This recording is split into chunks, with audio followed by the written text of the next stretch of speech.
Саламатсыздарбы? Бүгүн органикалык кайналы өстүрүүдө кайналынын зыянкечтери кантип күрөшөбүз, кандай зыянкечтери бар, ошол жөнүндө сөз кылабыз. Слизистый плижик зыянкеч жалбырактарды скелеттештирет, жалбырактарды жейт. Сары плижик курт мөмөнүн данегин жана жемишин жейт. Жаш курттар бүчүрлөргө да зыян келтирет.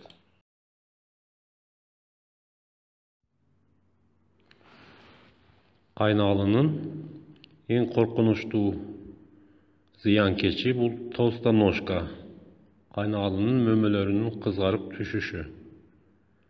Кайналы толстоножкасы негизинен жерде түшкөн мөмөлөрдө сакталат. Анын данегинин ичинен эрте жазда 11-12 градус жылуулук болгондо эне зыянкеч учуп чыгат. Ал учуп чыккан мезгили ушул кайналынын гүлдөгөн мезгилине туура келет. Ал жумурткасын кичинекей мөмөчөгө сайып коет. Кантип күрөшөбүз? Түшкөн мөмөлөрдү терүү, 1 метр тереңдикке чейин чуңкурча казып көмүш керек. Кене жалбырактар бозоруп, эрте түшө баштайт. Мөмө бүчүрүн калыптандыруу кечеңдейт. Шире азыкты соруп өсүүгө зыян тийгизет. Илдет козгогучтарды таркатат.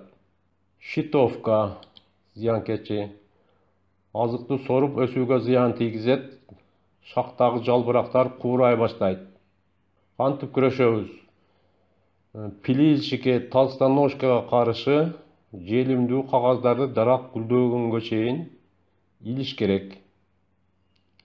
Түшкөн мөмөлөрдү терип жок кылуу.